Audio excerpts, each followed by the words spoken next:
When my daughter-in-law Melissa coldly informed me that elderly family members should eat in the kitchen where they belong, not at the main table with successful people during what was supposed to be a celebration dinner at Rosewood Prime, the most exclusive steakhouse in downtown Nashville, she had no idea she was dismissing Margaret Chen, the silent majority owner of the entire Pinnacle Restaurant Group empire that controlled not only the elegant dining room where she was flaunting her social status, but also the chain of 17 upscale establishments where she hosted her business lunches, the catering company that supplied her office events, and the food service contracts that kept her marketing firm profitable through corporate meal programs, all while she smugly declared that I didn't understand fine dining standards and made other guests uncomfortable with my outdated manners, never suspecting that her cruel banishment to the kitchen would force her to sign ownership transfer documents before her medium-rare filet mignon even arrived at the table where she thought she belonged.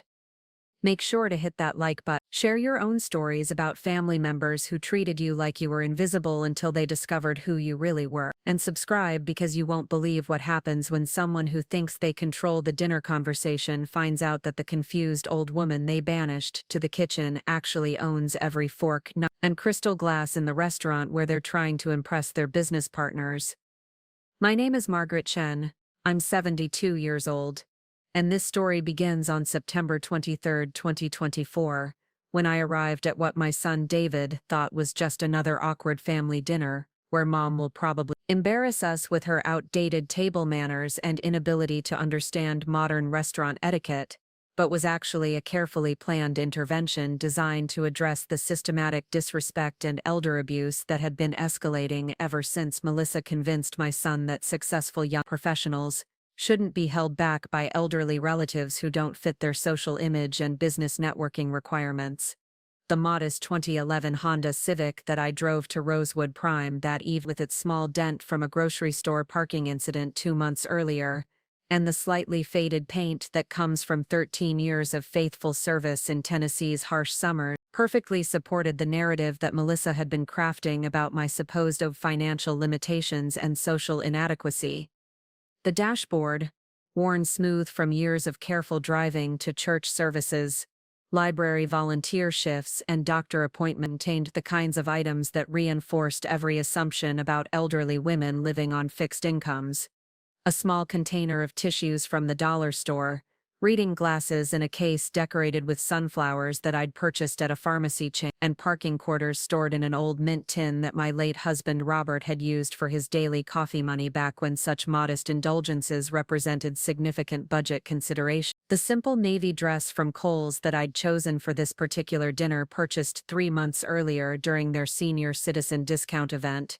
and carefully selected for its conservative neckline, appropriate sleeve length, and the kind of timeless style that suggested someone who understood propriety without access to contemporary fashion advice or luxury shopping experiences, reinforced every assumption about elderly women who don't understand luxury standards and make upscale establishments uncomfortable with their presence. The modest black pumps with their sensible 1-inch heels, purchased from Payless before that chain's unfortunate closure, showed slight scuffing that comes from careful maintenance rather than frequent replacement, suggesting someone who valued durability over style and understood the difference between necessary purchases and frivolous spending. The small black purse I carried, a practical Coach bag from 1987 that Robert had given me for our 20th wedding anniversary, and which I had maintained through careful cleaning and occasional professional repair, rather than replacement with contemporary design, contained exactly the items that would support any observer's assumptions about my lifestyle and financial circumstances. My reading glasses, stored in a protective case that advertised a local optometry practice known for accepting Medicare insurance and offering senior discounts, shared space with a pill organizer whose compartments contained the daily medications that suggested both modest health management and the kind of pharmaceutical navigation that characterized elderly healthcare coordination, rather than concierge medical services or boutique wellness programs. The wallet tucked discreetly into my purse told a carefully curated story of financial modesty and careful budget management. The worn leather showed honest aging rather than designer patina, while the contents, a senior citizen discount card for the local grocery chain, a library card showing frequent use, Photographs of David's children from their elementary school years rather than recent professional portraits, and exactly $43 in carefully folded bills that suggested someone who still used cash for small purchases and understood the value of every dollar painted a comprehensive picture of someone whose financial priorities revolved around necessity rather than luxury or investment opportunity. What David and Melissa observed during our increasingly infrequent family gatherings was exactly what I had cultivated since Robert's death 8 years ago. A gentle, elderly widow who seemed confused by smartphone technology, needed patient assistance with restaurant menu navigation, and whose greatest pleasure came from early bird specials at chain restaurants where the portions were generous, the prices reasonable, and the conversation focused on grandchildren's school achievements rather than the sophisticated business analysis and market strategy discussions that determined restaurant success and failure throughout Nashville's competitive dining scene. The retirement story that I had carefully maintained for nearly a decade suggested a former high school English teacher who had dedicated 34 years to educating teenagers in Davidson County's public school system, building modest savings through the state retirement program and careful budgeting that enabled homeownership in East Nashville's working-class neighborhoods, but precluded the kind of investment sophistication or business acumen that characterized wealth accumulation and entrepreneurial success in contemporary market environments. My teaching career, as family members understood it, had been fulfilling but financially limiting, providing stable income and excellent health benefits while requiring the kind of frugal lifestyle management that educators develop when their passion for student development takes precedence over salary maximization and career advancement opportunity. The small ranch home where I had lived for the past 15 years, a modest 3-bedroom structure built in 1962 in what real estate agents diplomatically described as a transitional neighborhood, experiencing gradual improvement, perfectly reinforced assumptions about my economic circumstances and social position.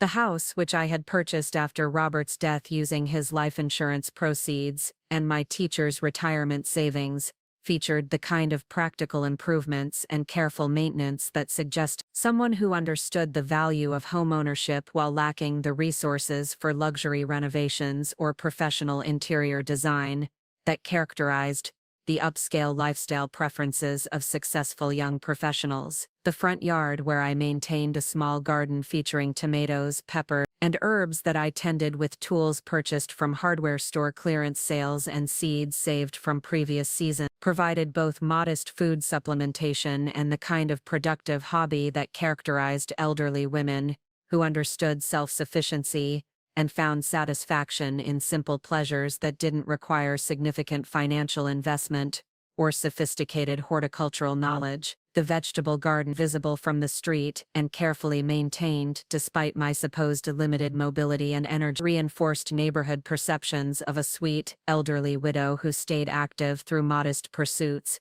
while managing her property on a fixed income that required careful resource allocation and practical decision-making. The interior of my home told an equally convincing story of comfortable modesty and sentimental attachment rather than strategic lifestyle design or wealth concealment. The living room furniture purchased during the early years of my marriage and maintained through professional cleaning and careful use, rather than replacement with contemporary pieces, suggested someone whose decorating priorities revolved around comfort and durability rather than fashion trends or status demonstration. The family photographs displayed throughout the room, David's graduation from Vanderbilt University, his wedding to Melissa at the elegant Belmead Country Club, their children's birthday celebrations and school events, were presented in modest frames, purchased at discount retailers, arranged with the kind of proud but understated presentation that characterized grandmotherly love, rather than sophisticated interior design or professional photography coordination, where I spent considerable time preparing meals from recipes collected over decades of cooking for family and church functions. Featured appliances purchased during clearance sales and carefully maintained through proper usage and occasional professional repair, rather than the kind of frequent upgrading that characterized contemporary lifestyle management and luxury home maintenance. The refrigerator, a reliable Whirlpool model from 2016, that I had purchased during Sears's going out of business sale, displayed grandchildren's artwork, church event announcement, and grocery store coupons organized in the clear plastic holders that suggested someone who still found value in manufacturer promotions and understood the cumulative benefit of small savings that more affluent families might consider insignificant or unnecessarily time-consuming.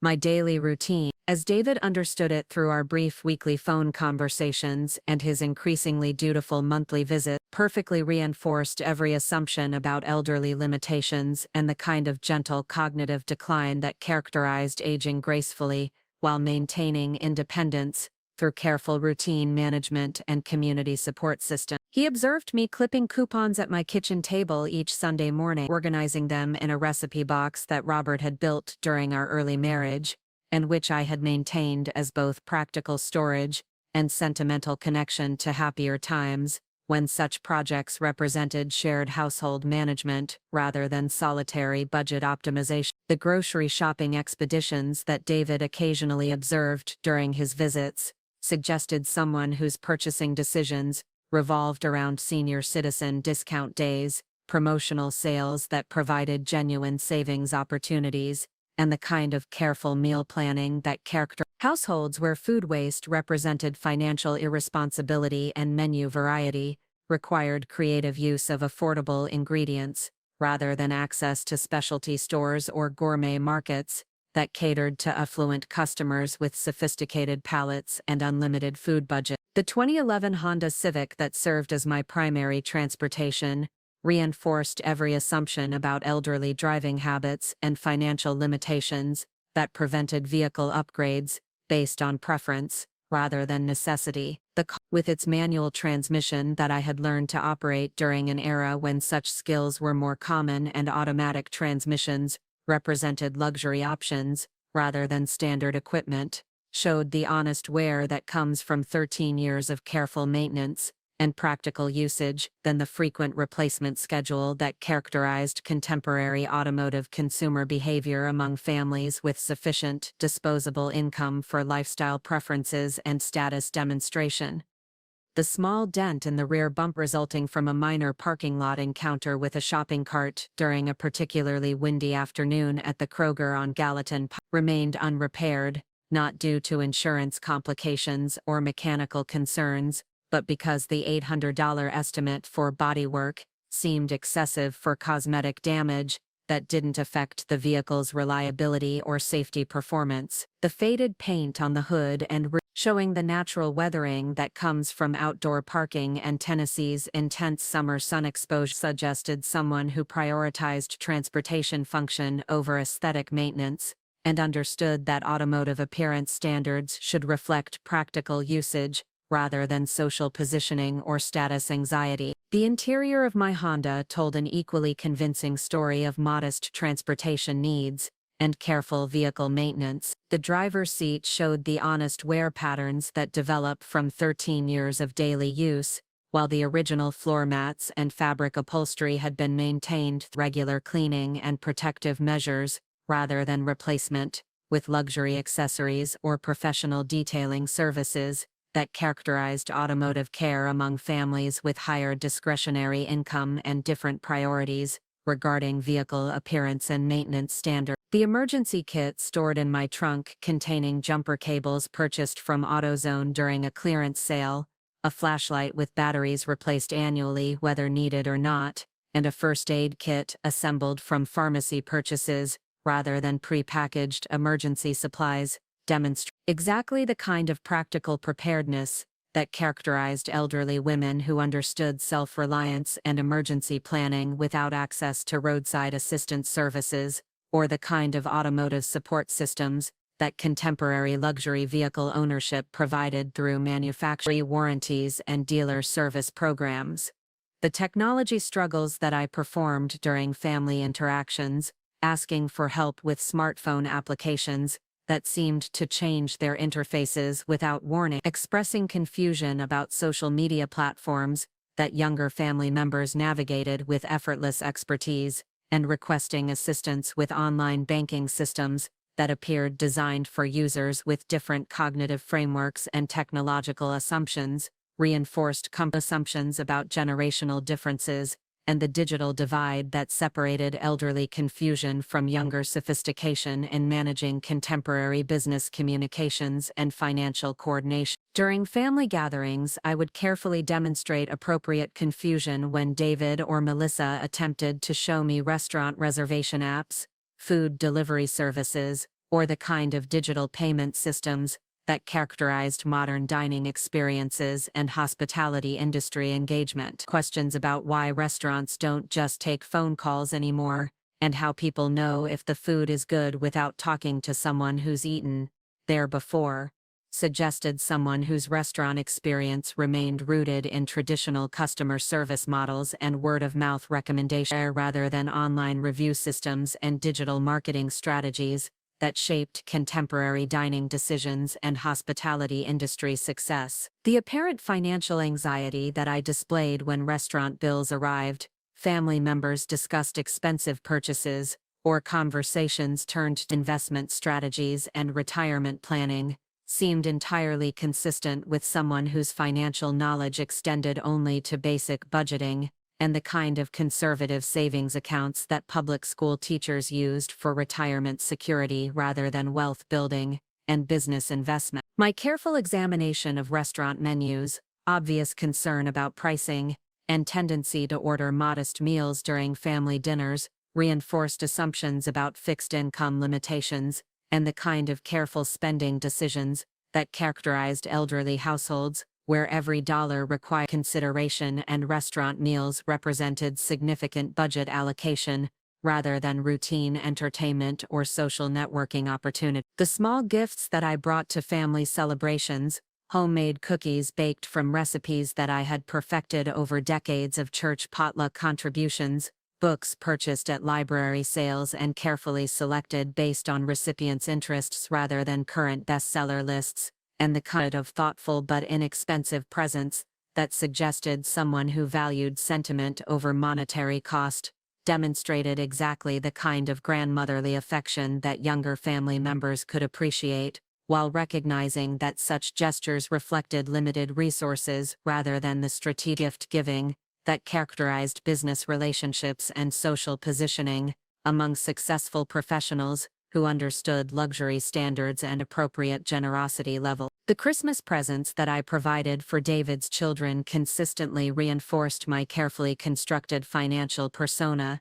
Educational books purchased during back-to-school sales, art supplies from dollar stores that I had tested to ensure quality despite their modest pricing, and hand items that demonstrated time investment rather than monetary expenditure suggested someone whose gift-giving philosophy prioritized thoughtfulness and educational value over material impressiveness or brand recognition that characterized contemporary child-focused consumer culture and status demonstration through luxury purchases. My participation in church activities and community volunteering provided additional reinforcement for assumptions about elderly women, whose social engagement operated within modest economic parameters and traditional community structure. The potluck dinners where I contributed homemade dishes that demonstrated cooking skills while avoiding expensive ingredients, the charity drives where I donated carefully preserved clothing and household items, rather than writing checks for tax-deductible contributions, and the committee work that required time investment rather than financial participation suggested someone whose community involvement reflected traditional values and available resources, rather than the kind of strategic philanthropy and social positioning that characterized contemporary charitable engagement among wealthy families. The library volunteer work that occupied 3 afternoons each week reinforced perceptions of someone whose intellectual engagement and social contribution operated on a scale appropriate to community college, continuing education and senior citizen programming, rather than sophisticated business analysis and strategic planning that characterized executive-level decision-making in competitive market environments. My assistance with literacy programs, book catalog, and reading sessions for elementary school children suggested exactly the kind of educational commitment that former teachers maintained during retirement, while lacking the business acumen or professional networks that enable entrepreneurial success and wealth accumulation. But perhaps the most convincing aspect of my carefully constructed retirement persona was the genuine warmth and humility that I maintained during all family interactions, despite the increasingly obvious disrespect and systematic exclusion that Melissa had introduced into our family dynamic. My patient responses to condescending explanations about how things work in the modern world, my grateful acceptance of minimal assistance with technology that I could have mastered in minutes, if such competence served my strategic purposes, and my consistent prioritization of family harmony over personal dignity created exactly the kind of elderly vulnerability that enabled younger family members to feel simultaneously superior and protective, while remaining completely unaware of the business empire and sophisticated wealth management that their confused grandmother conducted. The carefully maintained facade of modest retirement and gentle technological confusion. What none of my family suspected was that every aspect of my modest lifestyle and apparent limitations was carefully designed to protect the privacy and operational security of business interests that extend far beyond retirement activities and community volunteering into the sophisticated world of restaurant ownership, hospitality management, and the kind of strategic investment coordination that had built one of the Southeast's most successful dining empires, while maintaining complete separation between my public identity as a confused retiree and my professional role as the principal decision-maker for restaurant operations that employed over 2,400 people and served more than 50,000 customers weekly throughout Tennessee, Alabama, and northern Georgia. Behind the modest facade of my East Nashville ranch home, accessible through a biometric scanner disguised as Robert's vintage toolbox, a Craftsman model he had purchased in 1989 for weekend home improvement projects, and which I had maintained as both sentimental memorial and perfect security camouflage, lies a command center with enterprise-grade technology that rivals what major hospitality corporations use for their most sophisticated restaurant management and market analysis operations.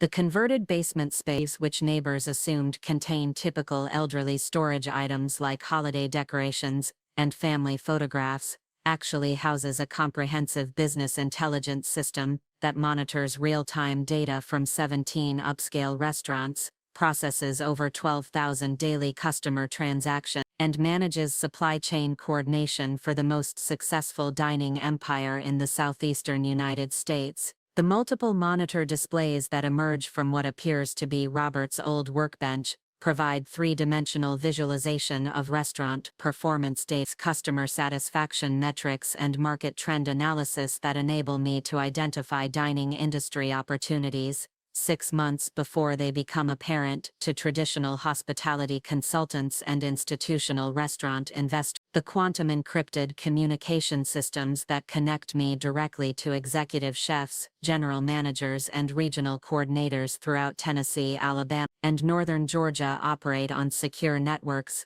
that government agencies use for sensitive infrastructure coordination and economic development planning that requires absolute confidentiality and real-time decision-making capability. The artificial intelligence algorithms that process customer dining patterns, seasonal menu preferences, and regional economic indicators provide Pinnacle Restaurant Group with competitive advantages worth millions of dollars in predictive menu development and location selection that determine which establishments experience rapid growth and which face systematic decline due to changing demographics and evolving dining preferences throughout the Southeast's competitive hospitality market. These systems, which I personally designed after observing how traditional restaurant management focused solely on daily revenue metrics, while ignoring customer behavior patterns that predict long-term success, analyze social media engagement, reservation time, and dining duration indicators to create comprehensive customer profiles that determine menu optimization and service enhancement strategy. But perhaps the most sophisticated aspect of my hidden restaurant operations is the character assessment system that evaluates how potential business partners, suppliers and key employees treat elderly individuals, demonstrate family loyalty and contribute to community stability as prime indicators of their suitability for long-term business relationships with establishments that prioritize social responsibility and intergenerational respect over profit maximization and quarterly earnings optimization that benefits investors, while exploiting workers and degrading customers' standards that maintain hospitality industry integrity and community trust. Pinnacle Restaurant Group operates as the Southeast's most sophisticated vertically integrated hospitality investment and development organization, controlling every aspect of dining establishment creation, from initial concept development and location analysis through architectural design and construction management, to long-term customer service excellence and community engagement programming that maintains restaurant success while building social capital and neighborhood stability that enables dining establishments to thrive through economic transitions and demographic changes that might otherwise destabilize customer loyalty and revenue sustainability.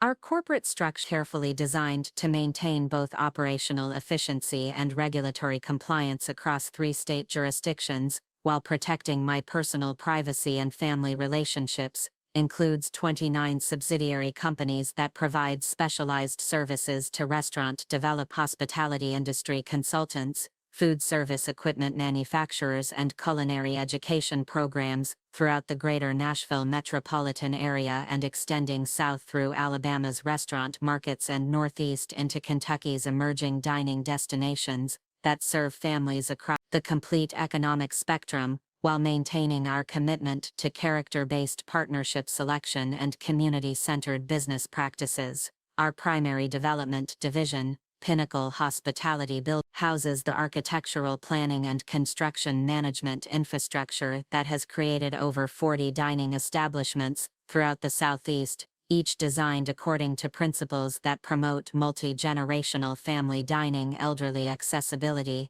community gathering opportunities, the kind of social interaction that builds lasting neighborhood connections, rather than simply providing upscale dining experiences for affluent customers who prioritize privacy and social exclusion over community engagement and cultural celebration that strengthens local economies, authentic hospitality and meaningful customer relationships. The sustainable development protocols that guide all Pinnacle Hospitality Builders projects incorporate environmental stewardship, energy efficiency, and resource conservation principles that reduce long-term operating costs while creating healthy dining environments that support aging customers and multi-generational family celebrations. Our restaurants feature universal design elements that accommodate mobility challenges, extensive natural lighting that creates comfortable environments for elderly diners, and acoustical engineering that enables conversation across age groups without the noise pollution that characterizes many contemporary dining establishments, where younger customers' preferences dominate design decisions. Our restaurant management division,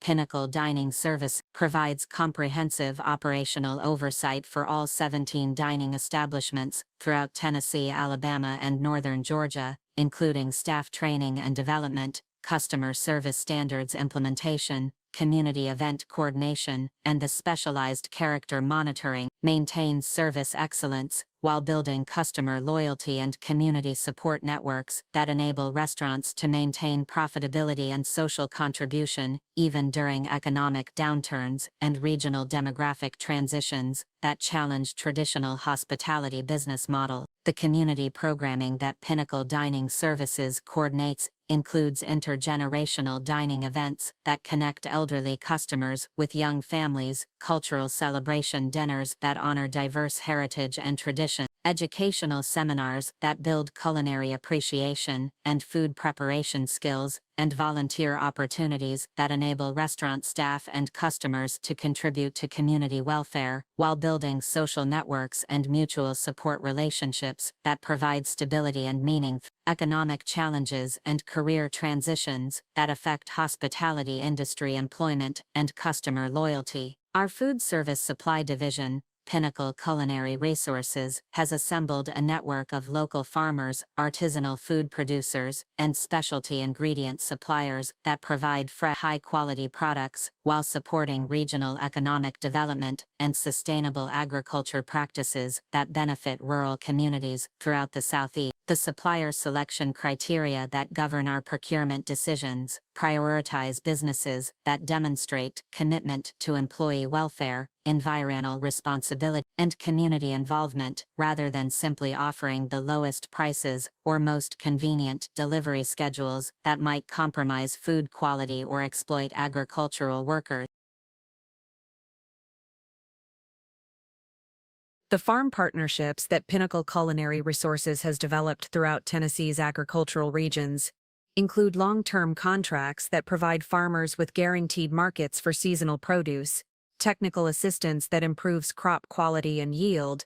and fair pricing that enable family farms to maintain financial stability, while meeting the quality standards that distinguish our restaurants from chain establishments that prioritize cost reduction over ingredient excellence and supplier relationship development that builds regional food security and economic resilience. But perhaps the most strategically important aspect of our operations is the culinary education and workforce development network that helps working-class families access career opportunities in hospitality management, culinary art, and restaurant operations that provide economic mobility and professional advancement. Our specialized training programs, coordinated through partnerships with community colleges, culinary institutes, and state workforce development agencies, provide entry-level employees with comprehensive skills development, career advancement planning, and financial counseling that make professional growth possible for individuals whose character and community commitment predict long-term success and positive contribution to hospitality industry. Excellence. The relationships I have developed with city economic development officials, state tourism agencies, and regional hospitality industry associations, over 28 years of strategic business involvement, provide Pinnacle Restaurant Group with policy influence that shapes zoning decisions, infrastructure development, and small business assistance programs throughout the Southeast. My quarterly consultations with municipal planning authorities ensure that our restaurant development projects remain compliant with evolving health and safety regulations, while influencing the creation of policies that promote sustainable hospitality growth and community stability rather than speculative development that benefits investors while displacing local businesses and destroying neighborhood character. The policy recommendations that I provide to city councils throughout Tennessee and Alabama have been incorporated into municipal codes that require community impact assessment and local hiring verification for large-scale restaurant development projects, ensuring that hospitality industry growth benefits existing residents while attracting compatible businesses that demonstrate commitment to workforce development and community contribution rather than simply pursuing profit maximization and market share expansion that exploits workers and degrades service standards. The strategic intelligence capabilities that I coordinate through partnerships with regional economic development organizations enable Pinnacle Restaurant Group to identify and prevent systematic community disruption from chain restaurant expansion, predatory franchise operation, the kind of rapid commercialization that displaces locally owned businesses while destroying the cultural heritage and social networks that give neighborhoods their character and economic stability. The academic research partnerships that I maintain with hospitality management programs at Vanderbilt University, University of Tennessee, Auburn University, and University of Alabama provide theoretical foundations for our practical innovations in community-centered restaurant development and character-based employee selection. The graduate students and faculty researchers who contribute to our operational excellence strategies through university consulting agreements have no idea that their work contributes to a privately owned restaurant empire, believing instead that they are participating in academic research projects funded by anonymous foundation grants and hospitality industry improvement initiatives. The master flagship restaurant in downtown Nashville, where David and Melissa would soon learn the most expensive lesson about respect and family loyalty, represents one of Pinnacle Restaurant Group's most successful experiments in character-based hospitality and intergenerational dining excellence. Rosewood Prime, which we completed in 2018 after 3 years of careful planning and construction, incorporates architectural features and dining amenities,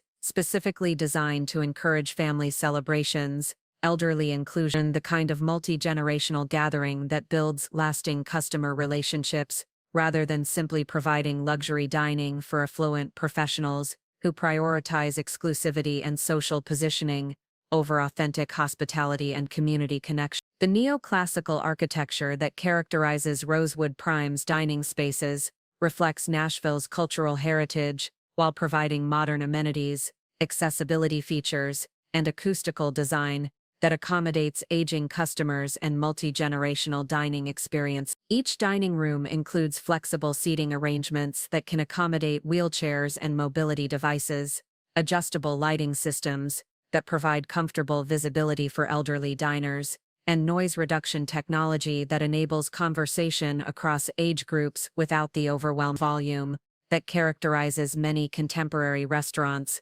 where design priorities reflect younger customers' preferences, rather than inclusive hospitality that serves families across all age ranges and physical capability. The menu development at Rosewood Prime incorporates traditional Southern cuisine preparation methods, alongside contemporary dietary accommodations that serve customers with health considerations, cultural preferences, and economic circumstances that require flexible dining options and ingredient modifications. Our executive chef, Marcus Williams, a Johnson & Wales graduate who had worked at prestigious restaurants in Charleston and Atlanta before accepting our position based on our commitment to communities and employee advancement, rather than celebrity status and media recognition, creates seasonal menus that honor regional food traditions, while providing nutritional options that accommodate elderly dietary requirements and family celebration needs. The wine and beverage program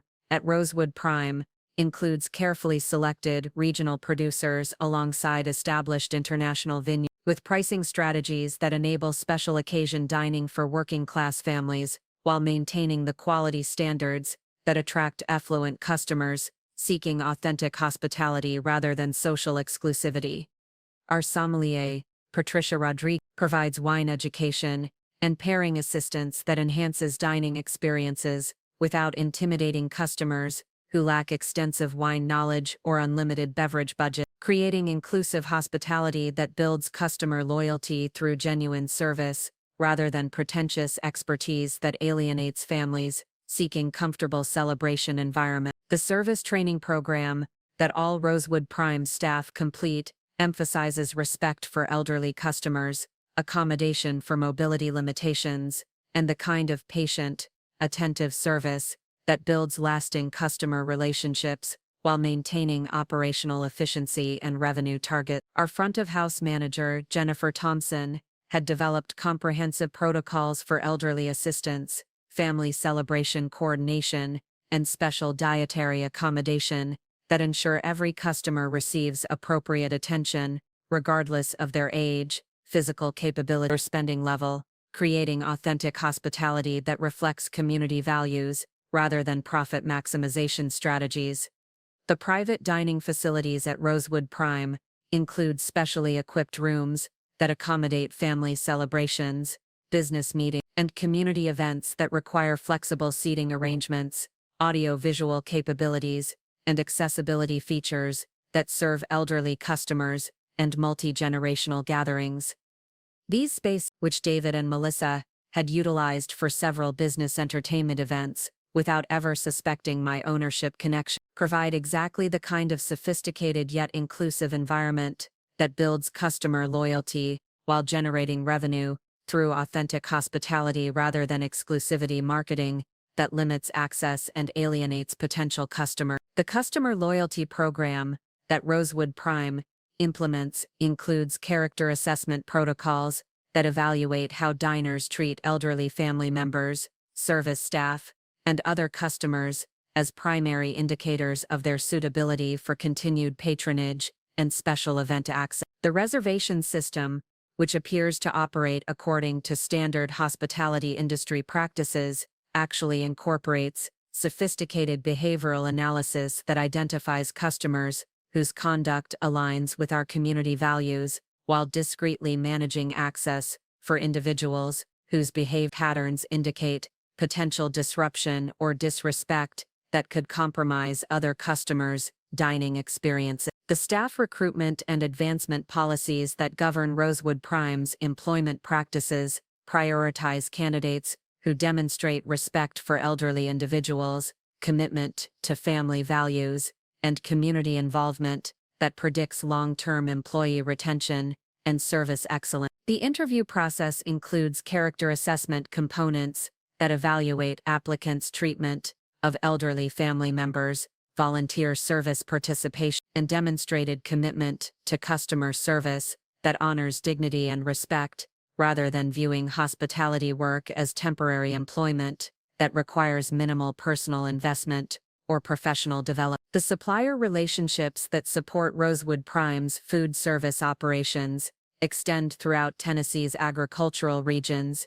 and include partnerships with family farms, artisanal food producers, and specialty ingredient suppliers who demonstrate commitment to employee welfare, environmental responsibility, and community contribution that aligns with our values, while providing the quality products that distinguish our dining experience from chain restaurants that prioritize cost reduction over ingredient excellence and supplier relationship development. But perhaps the most significant aspect of Rosewood Prime's operations is the community impact programming that extends our hospitality mission beyond commercial dining into genuine neighborhood contribution and social responsibility. The restaurant hosts monthly community dinners that provide meals for elderly residents with limited income, sponsors culinary education programs for high school students interested in hospitality careers, and coordinates charity events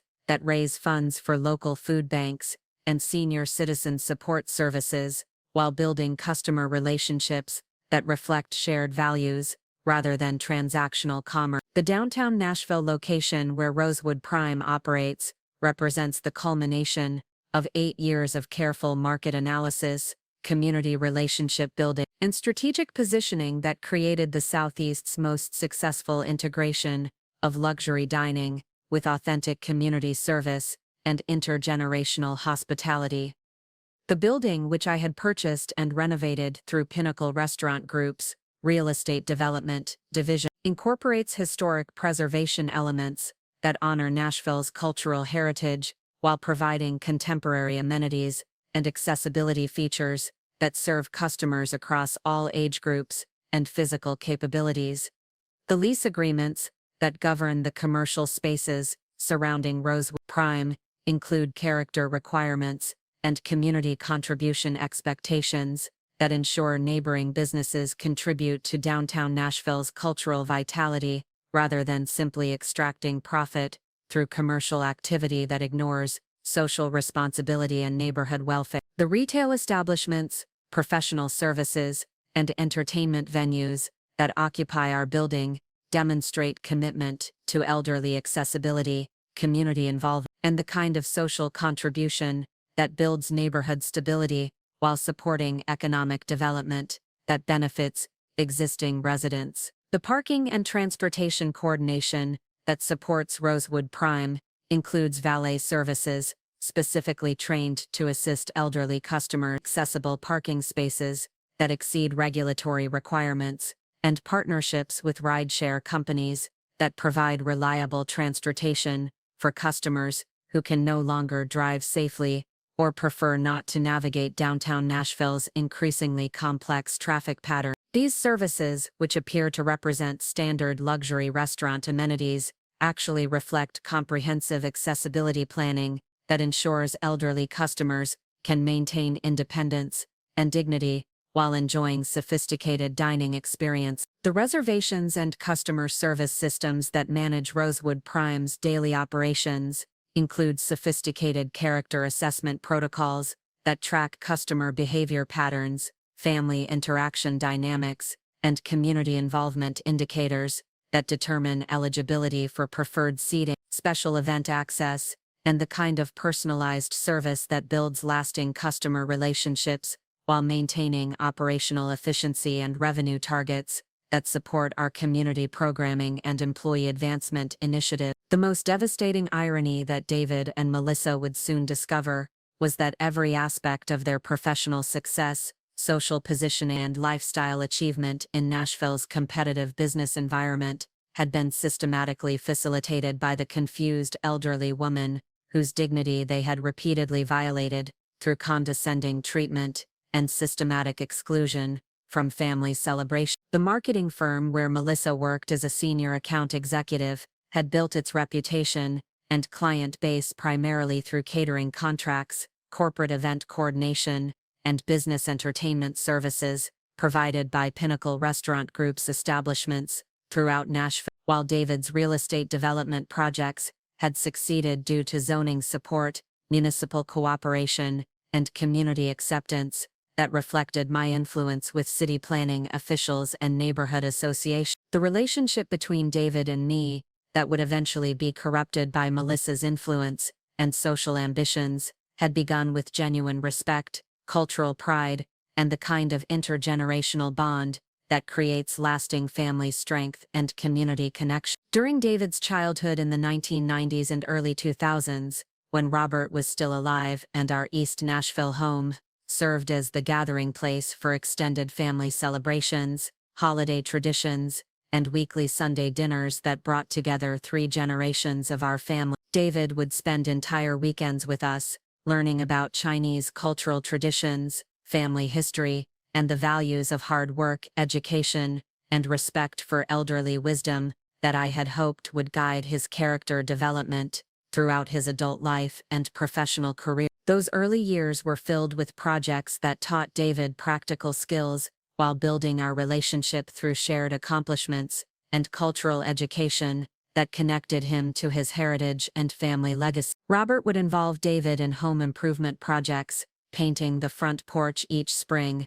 maintaining the vegetable garden, where we grew bok choy and Chinese broccoli alongside traditional Tennessee tomatoes and pepper, organizing family photographs that documented our immigration story and community involvement throughout Nashville's growing Asian American community, while I taught him Mandarin language skills, traditional cooking techniques that had been passed down through 4 generations of my family, and the importance of maintaining family connections that linked current generations to their cultural heritage and community roots. The kitchen became our primary classroom during those formative years, where David learned to prepare dumplings for Chinese New Year celebration, understand the medicinal properties of traditional ingredients that promoted health and longevity, and appreciate the patience and precision that characterized authentic Chinese cooking methods, rather than the Americanized versions served at most Nashville restaurants that prioritized speed and convenience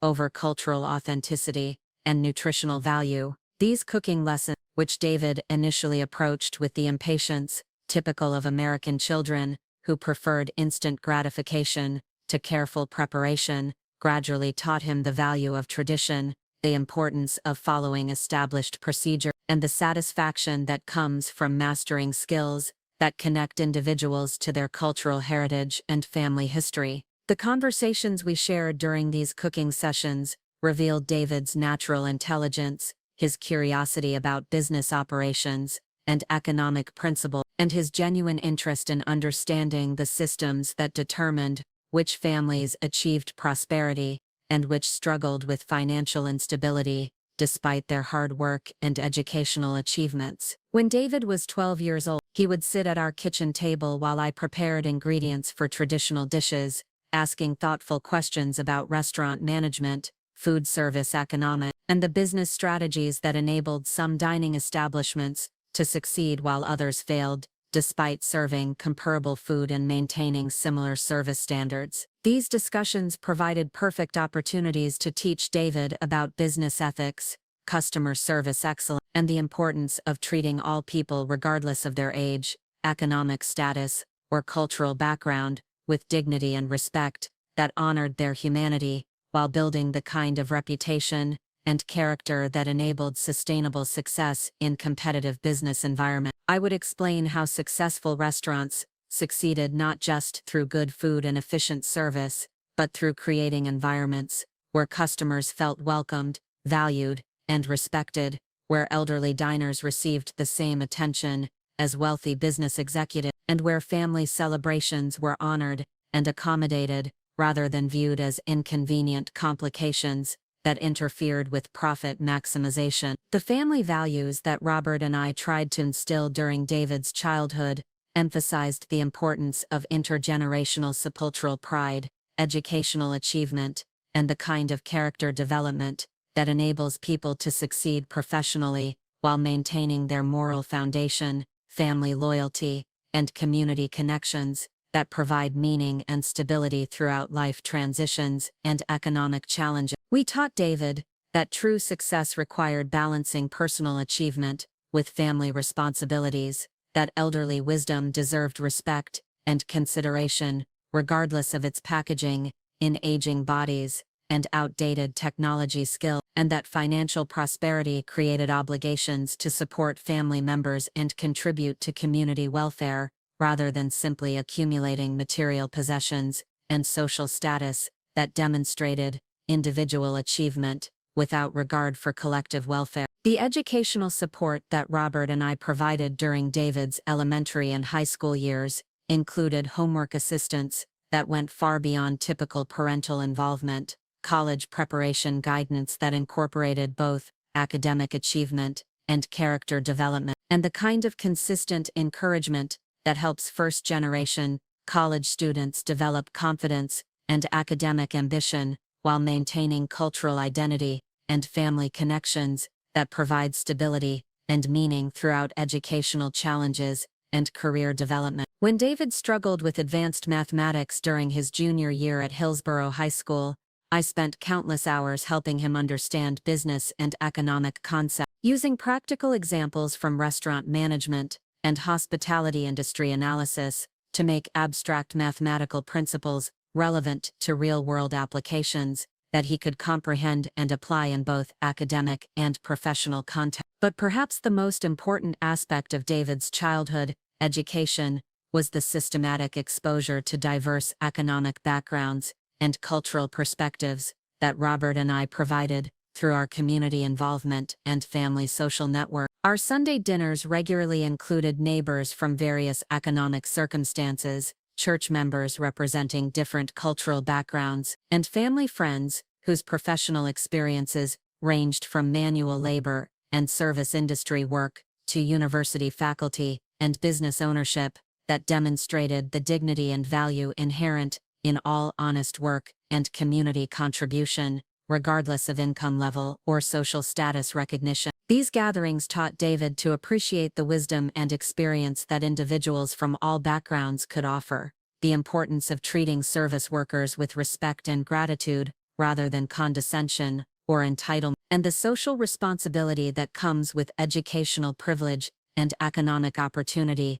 that should be used to benefit community welfare, rather than simply advancing individual interests and material accumulation. David learned to help elderly guests with mobility challenges, assist with food service and cleanup that demonstrated respect for hospitality tradition, and engage in conversations with adults across age groups and professional backgrounds that built his social skills while reinforcing values of respect and dignity that characterized mature character development. The cultural education that formed a central component of David's childhood development included regular participation in Chinese New Year celebrations at the local community center, attendance at cultural festivals that honored Nashville's growing diversity, and family trips to visit relatives, California and New York, where larger Chinese American communities provided opportunities to experience traditional celebrations and maintain connections to cultural heritage that might otherwise be lost in Tennessee's predominantly Southern cultural environment. These experiences taught David to take pride in his Chinese heritage while appreciating the opportunities that American education and economic systems provided for advancement and achievement that honored both cultural tradition and contemporary opportunity. The work ethic that David developed during his teenage years reflected both Chinese cultural values and American entrepreneurial opportunity through part-time employment at local restaurants, where he learned food service operations, customer interaction skills, and physical demands that characterized hospitality industry work, while developing appreciation for the dedication and professionalism that service workers demonstrate in providing excellent customer experiences. His summer jobs washing dishes at neighborhood restaurants, bussing tables at family dining establishments, and eventually serving as a host at more upscale venues, provided practical education in restaurant operations, while building character through honest work and exposure to diverse customer backgrounds and service challenges. During his sophomore year at Hillsborough High School, David began working weekends at Golden Dragon, a family-owned Chinese restaurant in Nashville's international market area, where he learned traditional cooking technique, developed customer service skills with elderly patrons who appreciated his cultural knowledge and respectful demeanor, and gained practical experience in restaurant management through inventory coordination, cash handling, and the kind of operational responsibility that built confidence and professional competence, while reinforcing cultural pride and family values that connected his heritage to his career development and community involvement. The restaurant experience that David gained during high school provided perfect preparation for understanding hospitality industry challenges, customer service excellence, and the business principles that determined restaurant success or failure in competitive market environments. He learned to accommodate elderly customers who required additional time for menu selection and meal enjoyment, assist patrons with mobility challenges without compromising their dignity or independence, and maintain patience and professionalism when dealing with difficult customers whose behavior tested his character and commitment to service excellence that reflected family values and cultural tradition. But perhaps the most significant aspect of David's teenage development was his growing understanding of the connection between character, community respect, and sustainable business success that transcended short-term profit maximization and individual advance. Through his restaurant work experience, family discussions about business ethics, and observation of our community involvement and charitable activity, David developed appreciation for the importance of building businesses that served community needs, while maintaining values that honored elderly wisdom, supported family stability, and contributed to social welfare, rather than simply extracting profit through efficient operations and customer manipulation that prioritized revenue over relationship building and social responsibility. The college preparation process that David undertook during his junior and senior years at Hillsborough High School reflected both academic achievement and character development that prepared him for success at Vanderbilt University, while maintaining the cultural identity and family connections that provided stability and guidance throughout the challenges of higher education and career development. His application essays emphasized community service, cultural heritage, appreciation, and career goals that integrated personal advancement with social responsibility and family loyalty that distinguished his candidacy from other academically qualified applicants who demonstrated individual achievement without comparable commitment to community welfare and intergenerational respect. The scholarships and financial aid that supported David's Vanderbilt education reflected both academic merit and demonstrated character that impressed admissions committees and scholarship selection panels who recognized his potential for leadership and community contribution that extended beyond personal career advancement into genuine social responsibility and cultural bridge building that would benefit Nashville's growing diversity and economic development. The academic support and mentorship that David received during college came not just from university faculty and staff, but from family connections and community networks that Robert and I had developed through decades of involvement in Nashville's business community and cultural organization. The summer internships that provided David with practical business experience during his college years reflected strategic career development that combined his academic preparation and business administration, with hands-on learning opportunities in real estate development, municipal planning, community, economic development, that would prepare him for professional success, while maintaining connection to Nashville's growth and improvement, rather than seeking career opportunities in distant cities that might compromise family relationships and community involvement, that provided meaning, stability throughout professional challenges and economic uncertainty. The mentorship relationships that David developed during college included professors who appreciated his cultural perspective and family values, business leaders who recognized his potential for ethical leadership and community contribution, and family friends whose professional success provided examples of achievement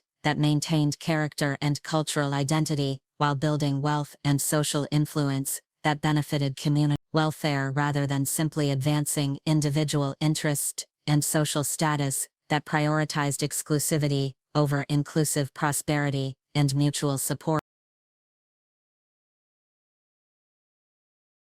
The academic performance that David achieved at Vanderbilt University reflected both intellectual capability and character development that impressed faculty members who recognized his potential for leadership in Nashville's business community, while maintaining the cultural perspective and family loyalty that would enable him to contribute to the city's economic development and social progress, rather than simply pursuing individual advancement and material accumulation that ignored community welfare and intergenerational responsibility. The senior capstone project that David completed for his business administration degree focused on sustainable restaurant management and community economic development, demonstrating his understanding of business principles while maintaining commitment to social responsibility and cultural heritage that connected his academic achievement to practical applications that could benefit Nashville's hospitality industry and cultural diversity. His research included interviews with local restaurant owners, analysis of community economic impact, and recommendations for business practices that balanced profitability with community service and cultural preservation,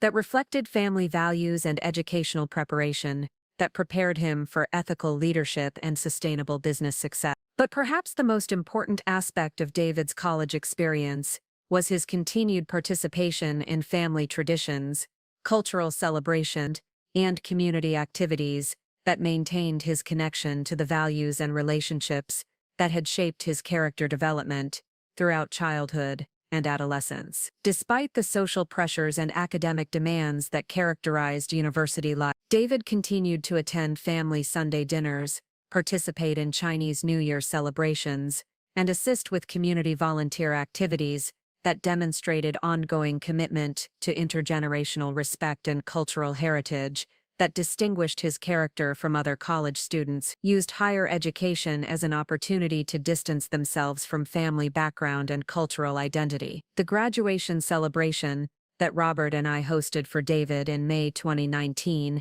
included family members, community and university faculty who had contributed to his educational success, while maintaining appreciation for the cultural heritage and family values that had provided foundation for his academic achievement and character development. The gathering, held in our East Nashville home, with traditional Chinese foods alongside Southern specialties that reflected David's bicultural identity and Nashville community connection, demonstrated the integration of educational achievement with family loyalty and cultural pride that we had hoped would guide his professional career and personal relationships throughout adult life. The job placement assistance that David received following graduation reflected both his academic qualifications and the network of professional relationships that Robert and I had developed throughout Nashville's business community during our decades of residence and community involvement. The position that David accepted with Morrison Development Group,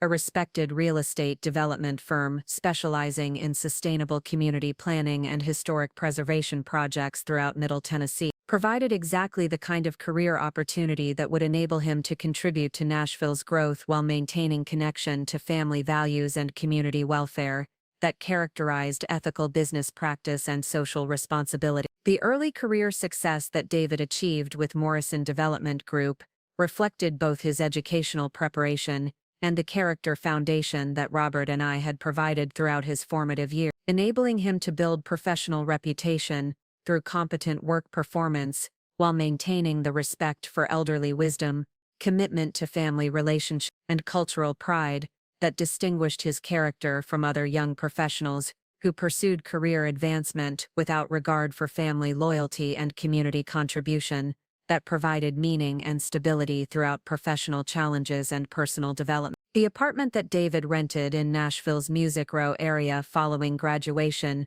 provided independence and professional convenience, while maintaining proximity to family relationships and community connections that continued to influence his character development and life decisions. His regular attendance at family Sunday dinners, participation in cultural celebrations, and assistance with household projects that honored Robert's memory and supported my transition to widowhood demonstrated ongoing commitment to intergenerational respect and family loyalty that we had hoped would characterize his adult relationships and professional conduct throughout his career advancement and personal life development. The dating relationships that David pursued during his early career years reflected standards and values that emphasized character, family compatibility, and cultural respect rather than simply physical attraction or social status that might compromise his judgment and lead to relationships that conflicted with family values and community involvement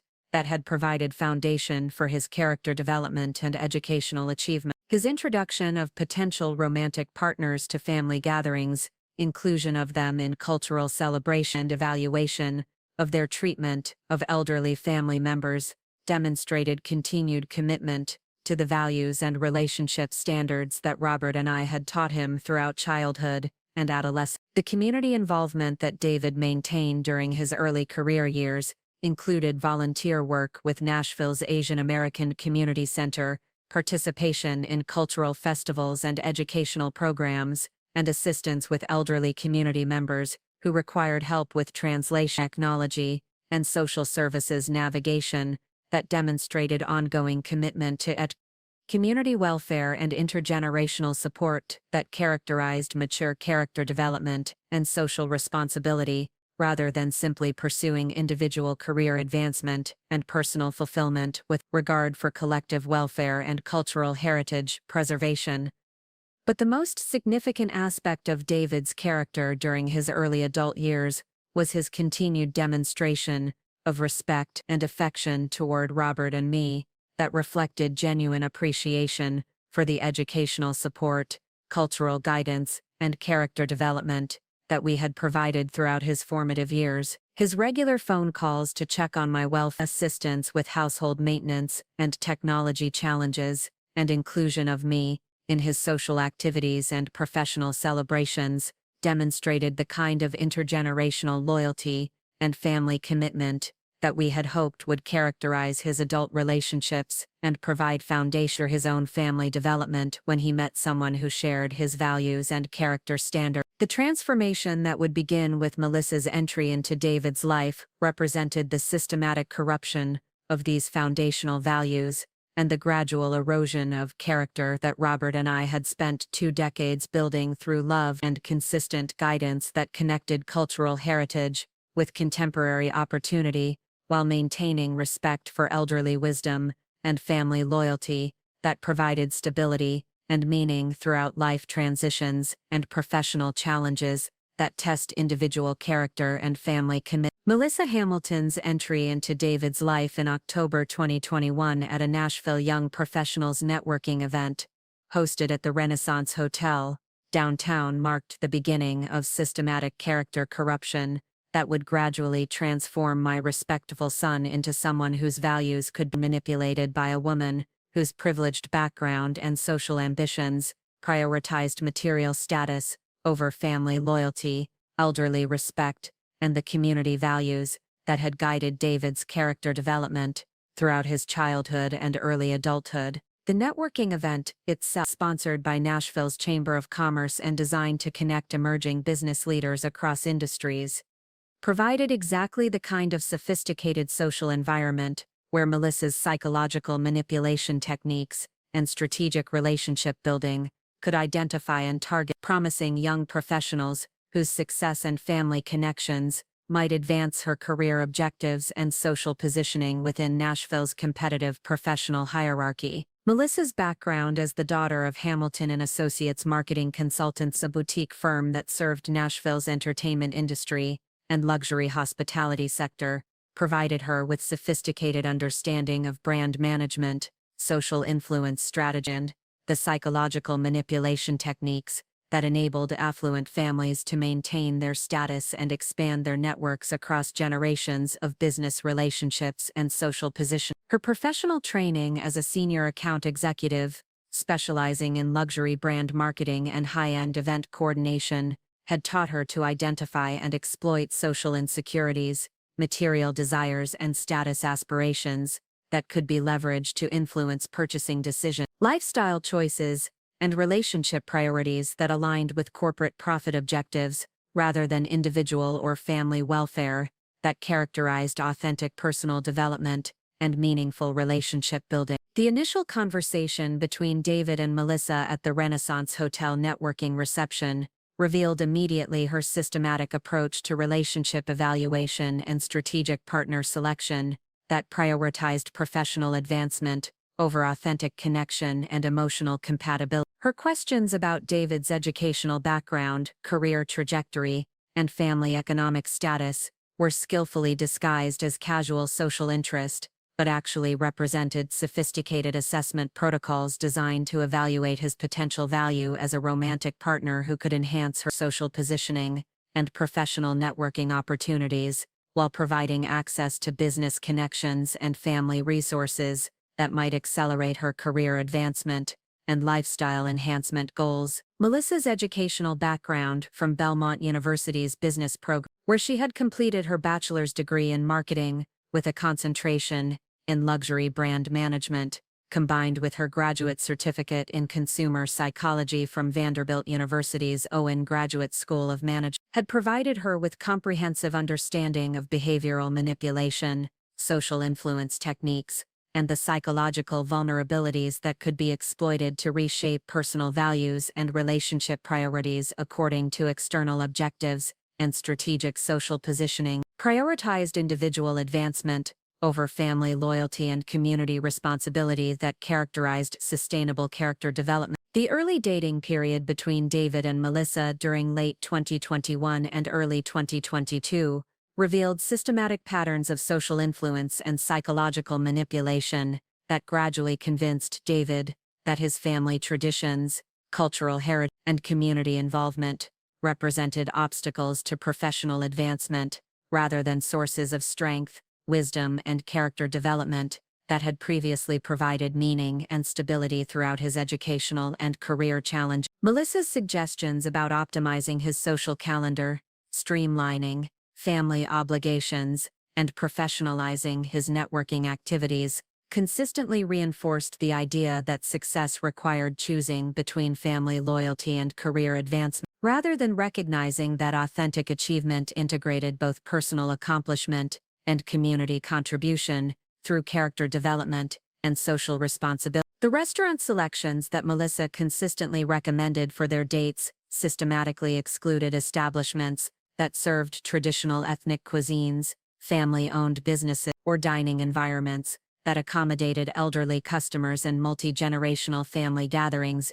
in favor of trendy locations that catered to young professionals and emphasized contemporary aesthetics over cultural authenticity and inclusive hospitality. Her preference for restaurants with loud music, contemporary lighting that created difficulty for elderly customers, and seating arrangements that prioritized visual impact over comfort and conversation, revealed value priorities that systematically excluded elderly participation and cultural celebration in favor of social environments designed for professional networking and lifestyle demonstration, rather than meaningful relationship building and family inclusion. The gift-giving patterns that Melissa established during their early relationship consistently emphasized expensive items that demonstrated material success, rather than thoughtful gestures that reflected personal attention and cultural understanding, revealing her systematic prioritization of status demonstration over emotional connection and authentic relationship development. Her Christmas gifts to David, included luxury watches, designer clothing, and electronic devices that enhanced his professional image, while her gifts to me consisted of generic items purchased from upscale department stores without personal consideration or cultural sensitivity that might have demonstrated genuine interest in building family relationships and understanding cultural heritage that provided meaning and stability for David's character development. Perhaps the most concerning aspect of Melissa's early influence was her systematic approach to educating David about professional networking strategies and social positioning techniques that gradually convinced him to view family relationships as resource allocation decisions rather than source of emotional support, cultural wisdom, and character development that sustained personal integrity throughout professional challenges and life transitions. Her frequent comments about maximizing networking opportunities, optimizing social calendar management, and strategic relationship building consistently treated human connections as instrumental tools for career advancement, rather than recognizing relationships as intrinsically valuable sources of meaning, support, and moral guidance that enabled authentic success and personal fulfillment. Family introduction process that Melissa orchestrated for meeting me in February 2022 revealed sophisticated understanding of impression management and social manipulation, designed to establish her authority within David's family relationships, while systematically assessing our economic circumstances, social connections, and potential usefulness for her career advancement objectives. Her questions about my background, retirement activities, and community involvement were carefully crafted to appear respectful, while actually gathering intelligence about family resources and social networks that might benefit her professional goals and lifestyle aspirations, without genuine interest in building meaningful intergenerational relationships or understanding cultural heritage that shaped David's character and values. During our first extended conversation at David's apartment, where he had invited me for dinner to meet Melissa formally, her responses to my questions about her family background, career objectives, and relationship priorities consistently emphasized individual achievement and material success, while systematically avoiding topics related to family loyalty, elderly care responsibilities, and community contribution that might have revealed her character priorities and value system. Her description of career goals focused exclusively on salary advancement, professional recognition, and social status enhancement, without mention of social responsibility, family welfare, or community service that characterized mature character development and authentic life purpose. The cultural dismissal that Melissa demonstrated during her first experience with traditional Chinese cuisine at our family dinner revealed systematic lack of interest in David's heritage and the cultural traditions that had shaped his character development throughout childhood and adolescence. Her obvious discomfort with unfamiliar flavors, unwillingness to learn about ingredient preparation methods, and subtle criticism of complicated cooking techniques that required time and patience demonstrated attitudes that devalued cultural preservation and intergenerational knowledge transfer in favor of convenience and efficiency that prioritized individual preferences over family traditions and cultural respect that characterized meaningful relationship building and heritage appreciation. The conversation patterns that Melissa established during family interactions consistently redirected discussions away from cultural traditions, family history, and community involvement toward topics that emphasized contemporary professional achievements, material acquisition, social activities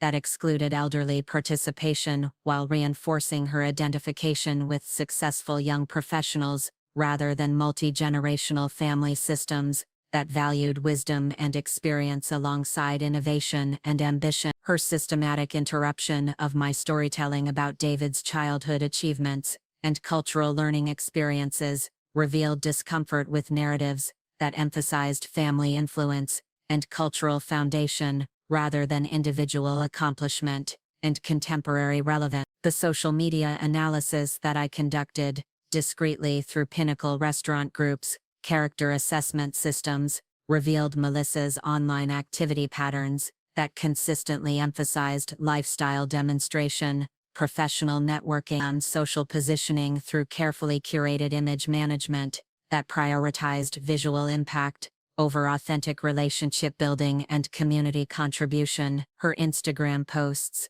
featured expensive restaurant meals, luxury shopping experience, and professional networking events, while systematically excluding family gatherings, cultural celebration, and community service activities that might have suggested values alignment with David's background and character foundation that had previously guided his relationship choices and personal development. The employment background investigation that I initiated through business networks revealed Melissa's professional history included systematic patterns of job changes, motivated by salary advancement and social positioning, rather than career development, based on skill building, community contribution, or professional growth, that demonstrated commitment to excellence and social responsibility. Her previous employers consistently described her as competent, but primarily focused on personal advancement, rather than team collaboration,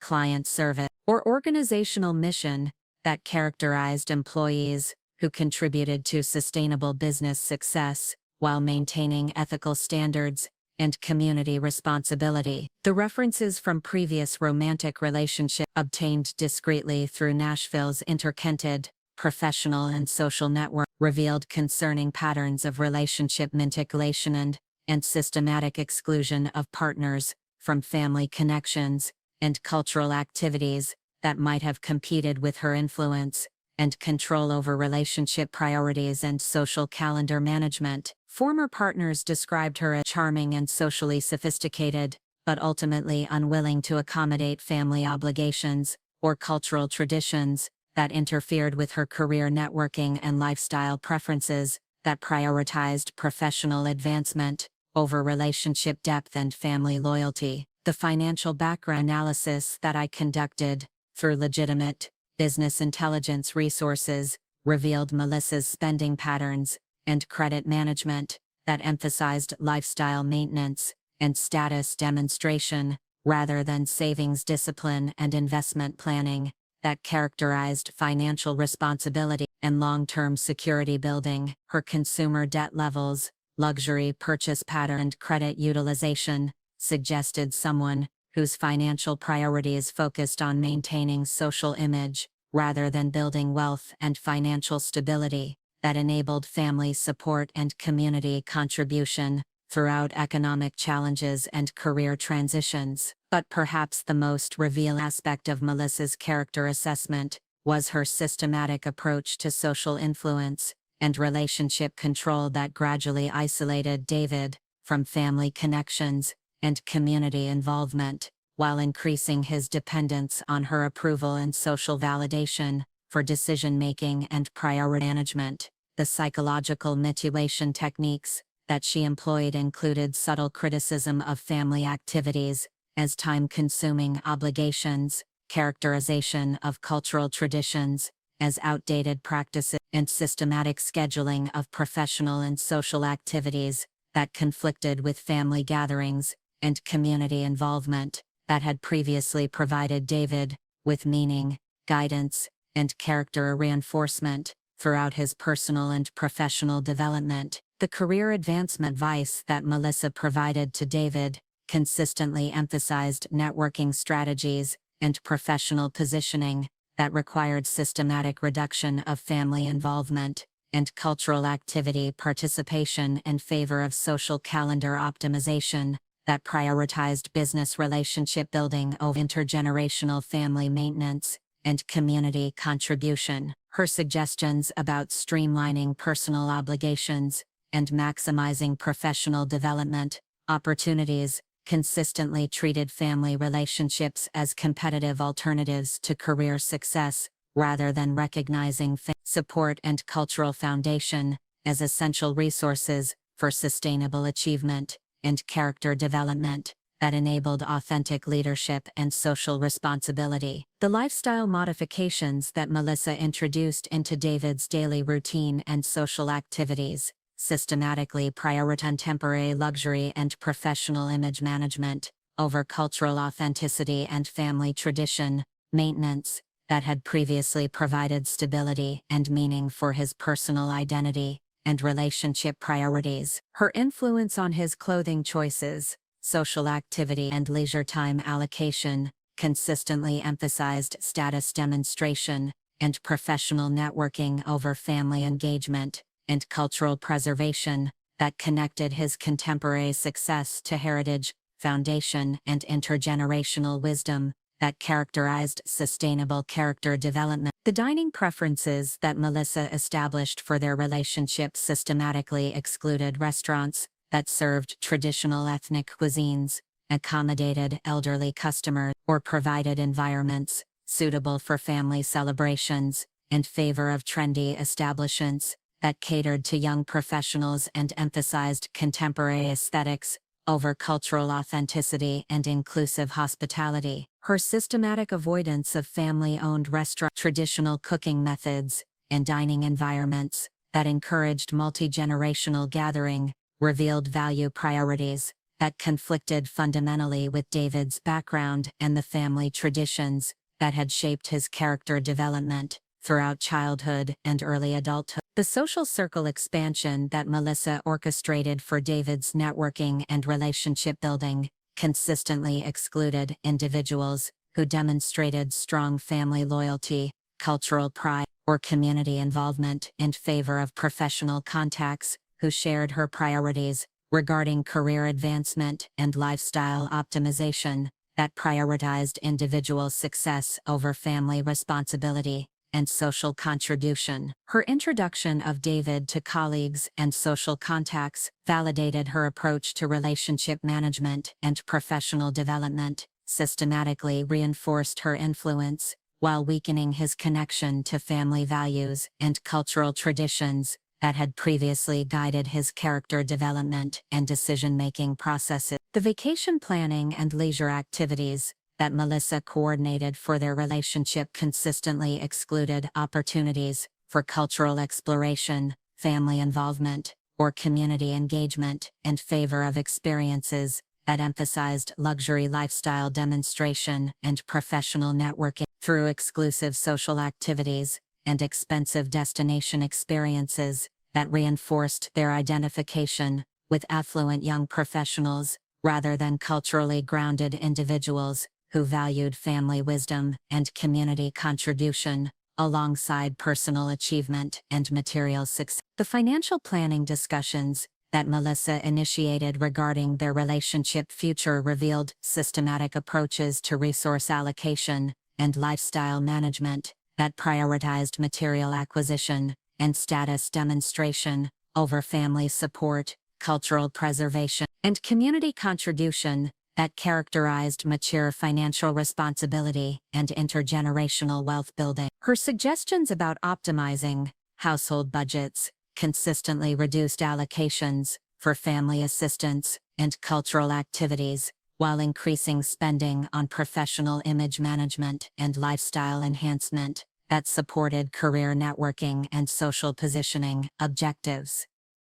The planning conversations that Melissa introduced into their relationship discussions revealed calculated approaches to elderly care obligations and intergenerational responsibility that treated family support as budgetary constraints rather than expressions of love and respect that maintained approachal continuity and provided meaning throughout life transitions and aging processes. Her suggestions about managing elderly family member needs through professional services and institutional care options consistently emphasized efficiency and convenience over personal involvement and family relationship maintenance that honored wisdom and experience while building character through service and respect. The most disturbing aspect of Melissa's systematic influence was her gradual success in convincing David that professional advancement required choosing between family loyalty and career success rather than recognizing that authentic achievement integrated both personal accomplishment and community responsibility through character development that honored heritage while embracing contemporary opportunity. Her psychological manipulation consistently presented family traditions and elderly respect as obstacles to overcome, rather than sources of strength and wisdom that enabled sustainable success and meaningful life purpose that transcended material accumulation and social status demonstration. By the spring of 2022, the character assessment protocols that monitored David's behavior patterns through Pinnacle Restaurant Group's community observation networks revealed concerning changes in family interaction frequency, cultural activity, participation, and demonstrated respect for elderly wisdom that suggested systematic character deterioration under Melissa's influence. The monthly reports that community liaisons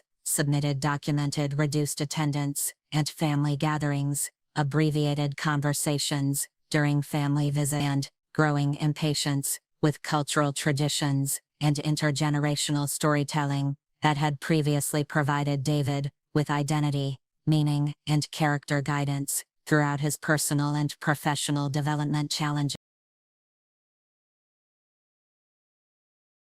The transformation of David Rodriguez from the respectful young man who once treasured family traditions into someone whose values could be systematically corrupted by Melissa's influence accelerated dramatically throughout 2022 and into 2023 as her psychological manipulation techniques and social positioning strategies gradually convinced him that professional success required abandoning the cultural heritage and family loyalty that had previously provided meaning and character foundation throughout his educational and career development. The sophisticated influence operations that Melissa conducted exploited David's natural ambition while systematically undermining his connection, the values and relationships that had sustained his character development since childhood. By the summer of the monthly character assessment reports that I received through Pinnacle Restaurant Group's community monitoring networks documented alarming changes in David's behavior patterns, family interaction quality, and demonstrated commitment to the intergenerational respect that had previously characterized his relationships and decision-making processes. His attendance at family Sunday dinners declined from weekly participation to monthly obligations that he approached with obvious impatience, systematic efforts to minimize conversation time, and cultural engagement that might interfere with his professional networking schedule and social calendar optimization that Melissa had convinced him represented essential career development strategies. The conversations during these increasingly brief family visits revealed David's systematic adoption of Melissa's language patterns and value framework that consistently prioritized efficiency, measurable outcomes, and professional advancement over relationships, traditions, and the unmeasurable contributions that elderly family members provide through emotional support, historical perspective, and cultural wisdom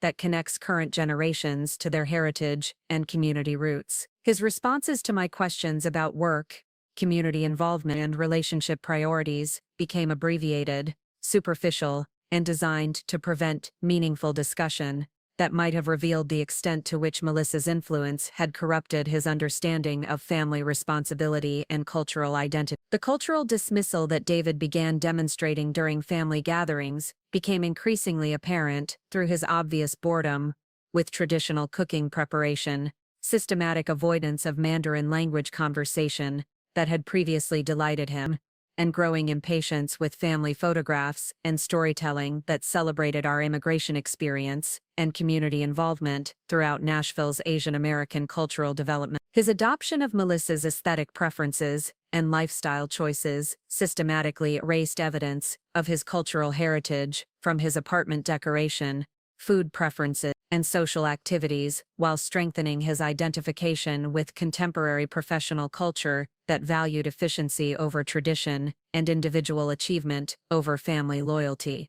The employment advancement that David achieved during this period, including promotion to senior project coordinator and increased responsibility for municipal development projects throughout Nashville, reflected capabilities and opportunities that had been systematically facilitated through Pinnacle Restaurant Group's business networks and community relationships. Though David interpreted his success as evidence of individual merit and professional competence rather than recognizing institutional support that had created his advancement opportunities through strategic coordination and municipal influence that most young professionals could not access without family connections and community involvement. But perhaps the most devastating aspect of David's character deterioration was his systematic redefinition of success, family obligation, and social responsibility according to Melissa's lifestyle management principles that treated elderly needs as problems to solve through institutional services rather than recognizing aging relatives as individuals whose wisdom,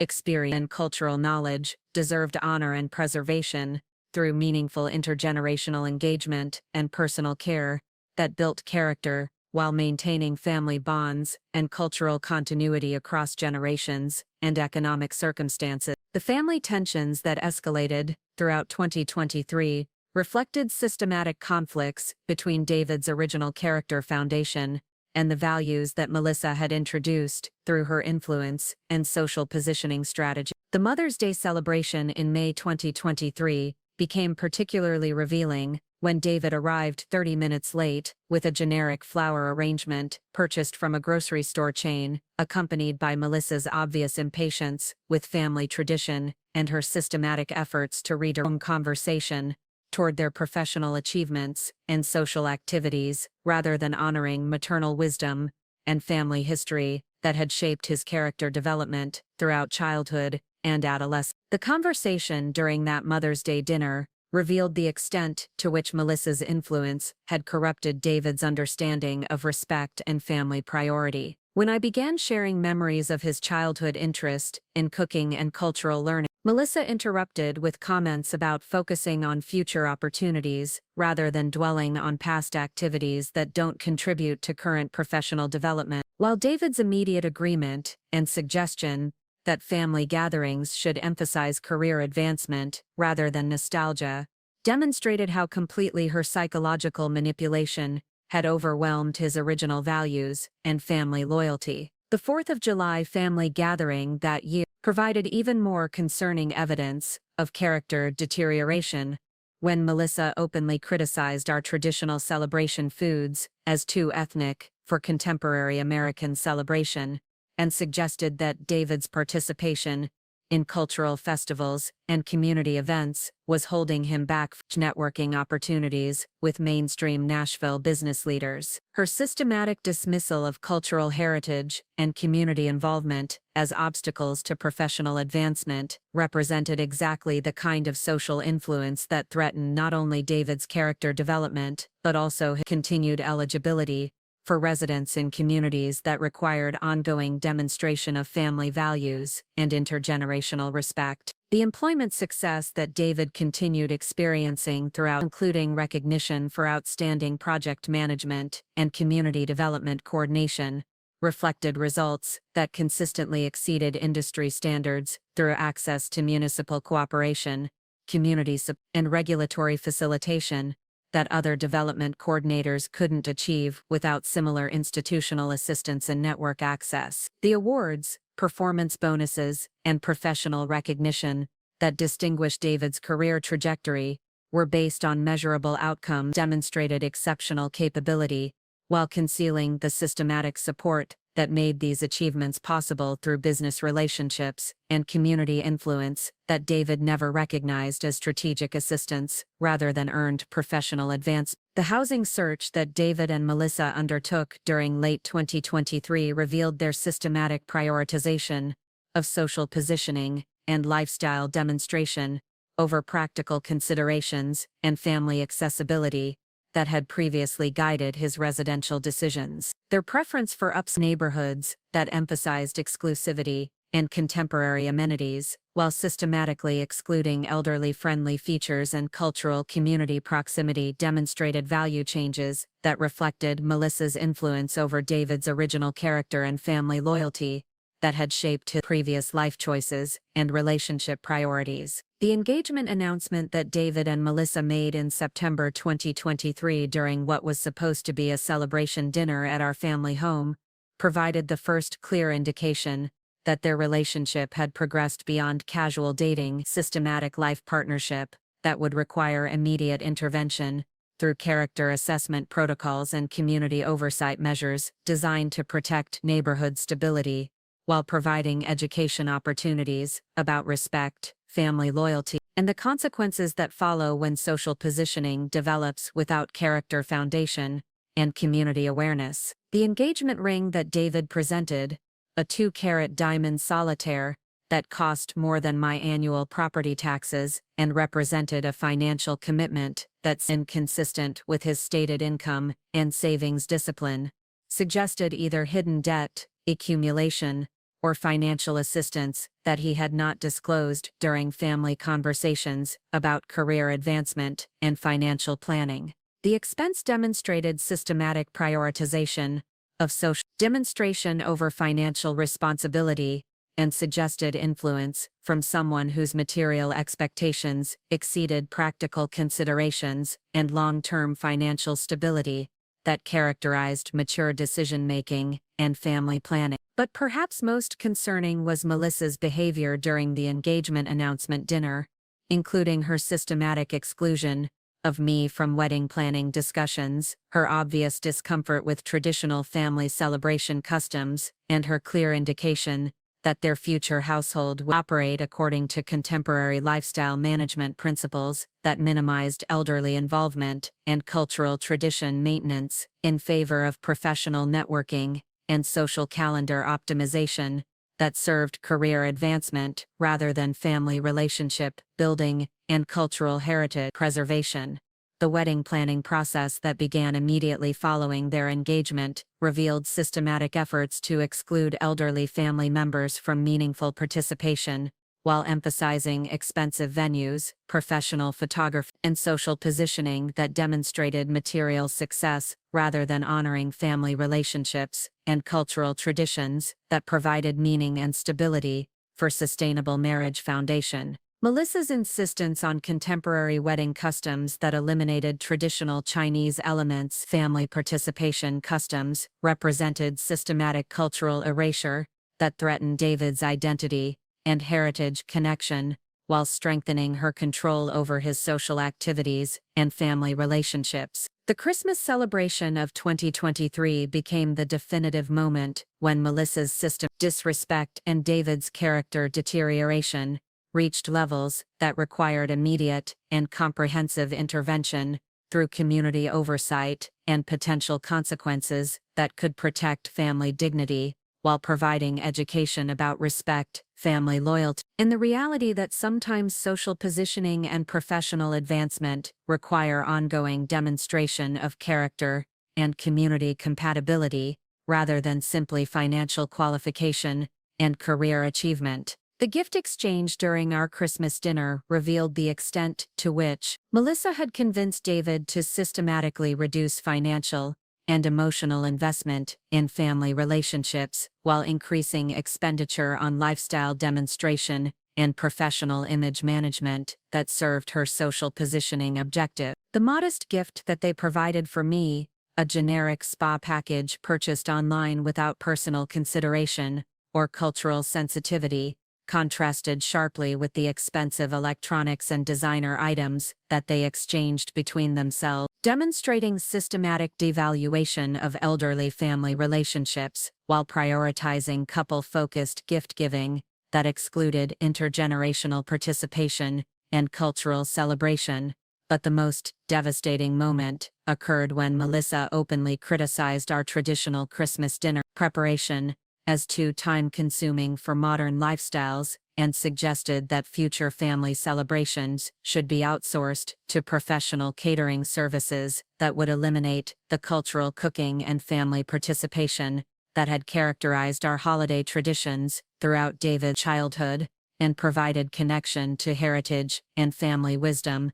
that sustained character development and cultural identity across generations and economic circumstances. David's immediate agreement with Melissa's criticism and his suggestion that family traditions should be updated to reflect contemporary efficiency standards represented complete adoption of her values while abandoning the cultural heritage and family loyalty that had previously guided his character development and relationship priorities. His systematic dismissal of traditional cooking as inefficient use of time, family storytelling as repetitive nostalgia that doesn't contribute to professional development demonstrated how thoroughly Melissa's influence had corrupted his understanding of family value and cultural significance. The September 2024 dinner at Rosewood Prime, that Melissa had organized as a celebration of David's latest promotion, provided the perfect opportunity for the most comprehensive education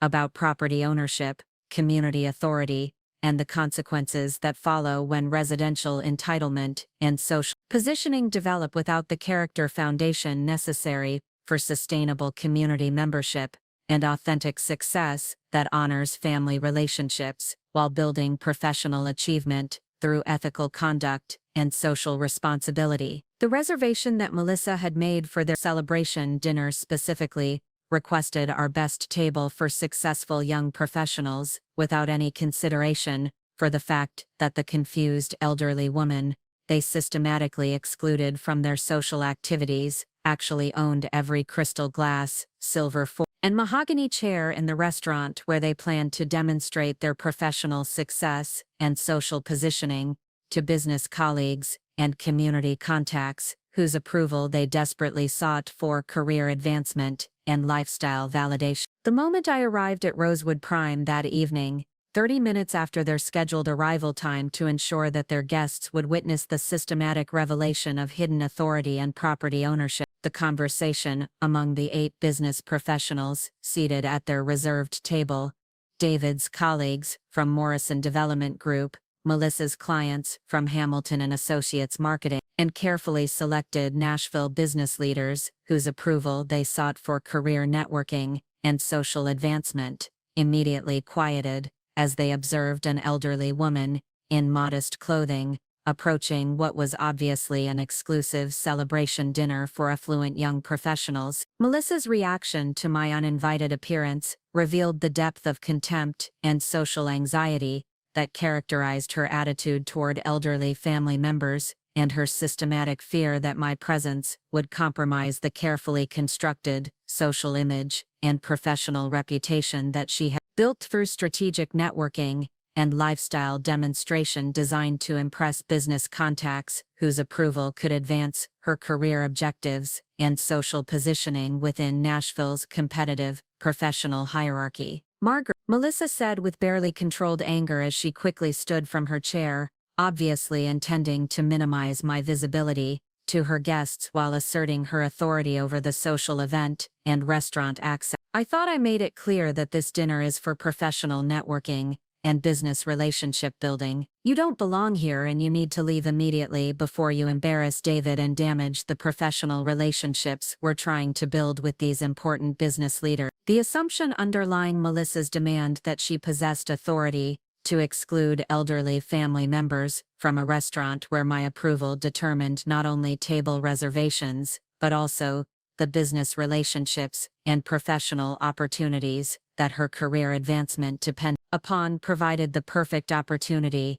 to begin the systematic revelation that would educate her about property ownership, community governance, and the reality that sometimes the people you dismiss as irrelevant obstacles actually control the entire infrastructure that determines your professional success and social opportunities. Melissa D. I replied with the patient tone that elderly wisdom provides when younger people demonstrate fundamental misunderstanding of authority structures and social dynamics. I think there might be some confusion about who belongs in this restaurant and who has the authority to determine guest access and table assignments in establishments that I own and operate. The puzzled expression that crossed Melissa's face, mirrored by the growing attention that our conversation was attracting from David and their dinner guests, revealed her systematic realization that my response suggested knowledge and authority that contradicted every assumption about elderly limitations and social irrelevance that had guided her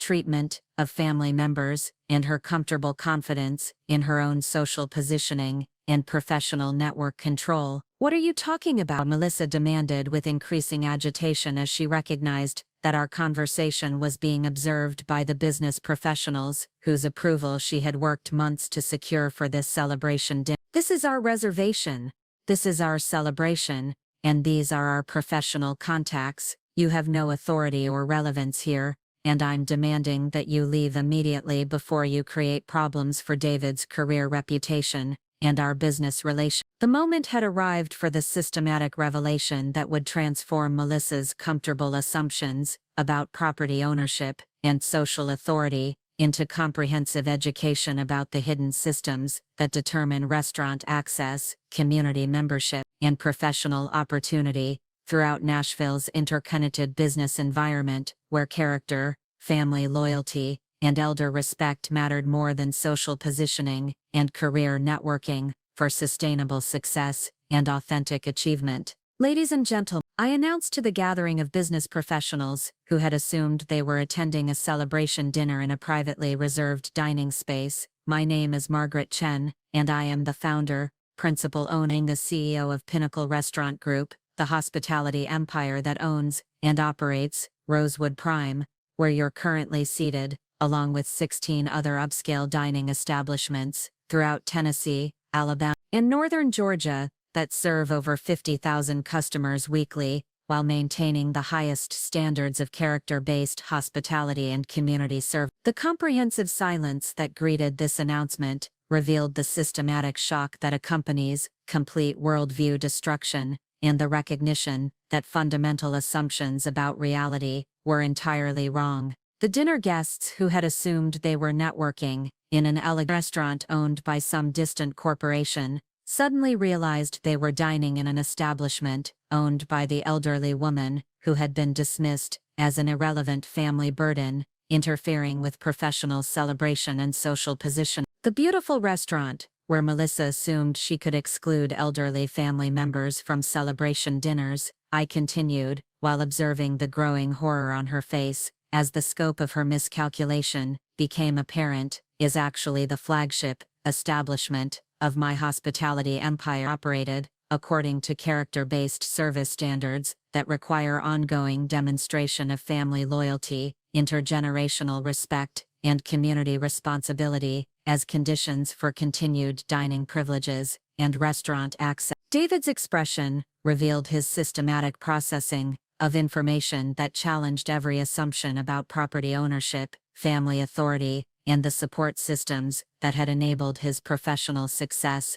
and social positioning throughout his adult career. His struggle to comprehend that his career advancement, restaurant access, and community standing depended entirely on approval from the elderly family member whose wisdom and guidance Melissa had systematically dismissed demonstrated the devastating irony of success built on hidden foundation that could be removed at any moment through character failure and family disrespect. "David, sweetheart," I said with the patient explanation that elderly love provides when adult children finally demonstrate readiness to understand consequences and character development. "The promotion opportunities that advanced your career, the municipal cooperation that enabled your project success, and the professional networking that built your reputation all depend on business relationships and community connections that I developed through 30 years of Nashville business involvement and community leadership that your girlfriend has systematically dismissed as irrelevant elderly activity." David and Melissa. James announced to the gathering of shocked business professionals who were witnessing the most comprehensive lesson about character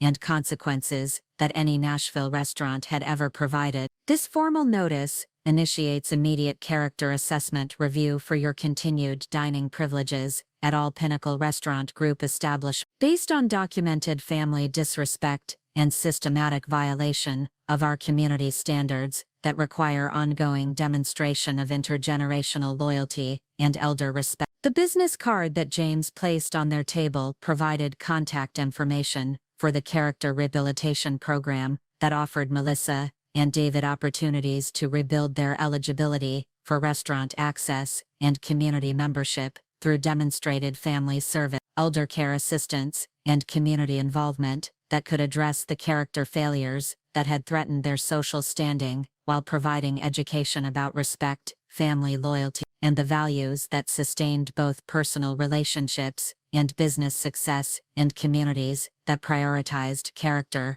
over material achievement. The immediate consequences that followed the revelation extended far beyond restaurant access into systematic review of all business relationships, professional opportunities, and community standing that depended on character assessment and family values demonstration. The marketing contracts that sustained Melissa's firm's profitability were systematically reviewed for character compliance and community contribution requirements that her behavior had violated through elder disrespect and family loyalty, failures that threatened business partnership, eligibility, and professional service provider status. David's real estate development projects faced immediate review through municipal planning departments, where my policy influence and community relationships had facilitated his previous success through zoning cooperation and regulatory support that most development coordinators could not access without demonstrated character and family responsibility that his behavior had systematically violated through cultural heritage abandonment and elder respect failures that threatened his continued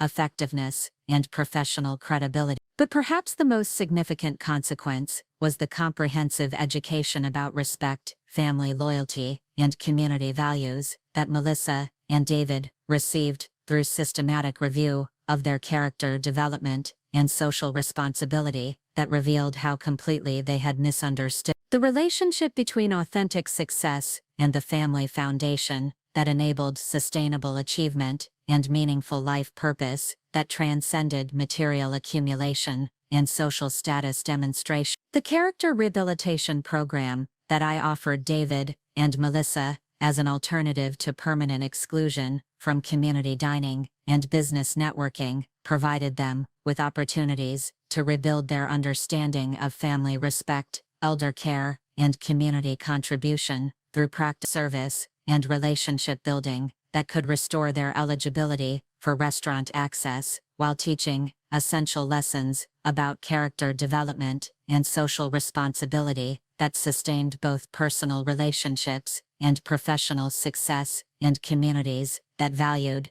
integrity over individual advancement. The community service requirements included 60 hours monthly of direct assistance to elderly residents throughout Nashville's Asian American, providing them with practical experience and elder care and cultural respect that could rebuild their understanding of wisdom, experience, and the valuable contributions that aging family members provide through guidance, support, and cultural knowledge that enriches community life and strengthens family relationships across generations and economic circumstances. The family relationship counseling component required weekly sessions with specialists in intergenerational communication and cultural heritage preservation, could address the character failures that had threatened their community's standing while building skills in elder respect and family loyalty that honored wisdom and experience alongside individual achievement and professional advancement that served community welfare rather than simply advance personal interests and social positioning.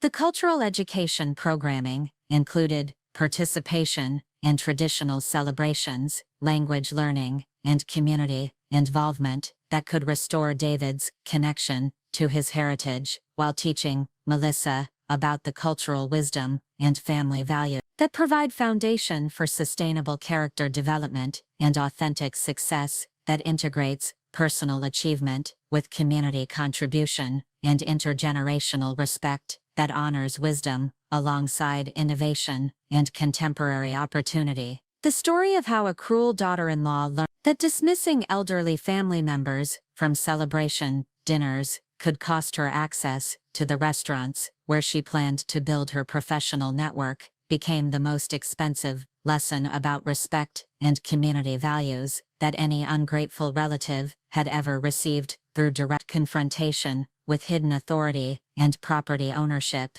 that transformed comfortable assumptions about social positioning into devastating recognition of complete dependence on systems she had never suspected existed. Melissa's assumption that she could exclude me from their celebration because elderly family members don't belong in professional networking environments transformed into the devastating recognition that she was the one who didn't belong in communities that prioritized character over social status, and family loyalty over individual advancement, that ignored wisdom and cultural heritage in pursuit of material success and professional recognition without character foundation and community responsibility. The elderly woman she dismissed as irrelevant turned out to own not just their celebration restaurant, but their entire professional network and community access, teaching her that respect for aging family members isn't just moral obligation, it's practical necessity for anyone who wants to maintain business relationships and community membership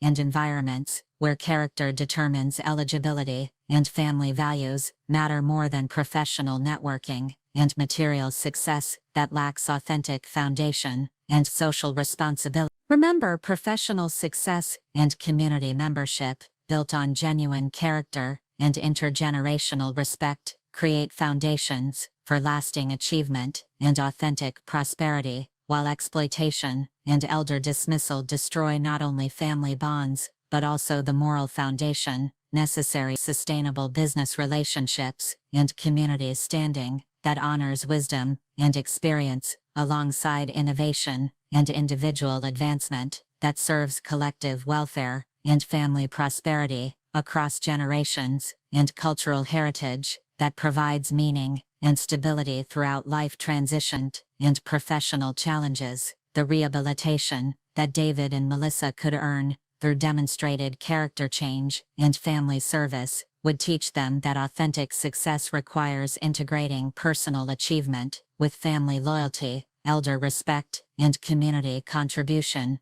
that honor cultural heritage while embracing contemporary opportunity through character development and social responsibility that sustains both professional advancement and family relationships that provide meaning and stability throughout life transitions and economic challenges that test individual integrity and family commitment to values that transcend material accumulation and social positioning.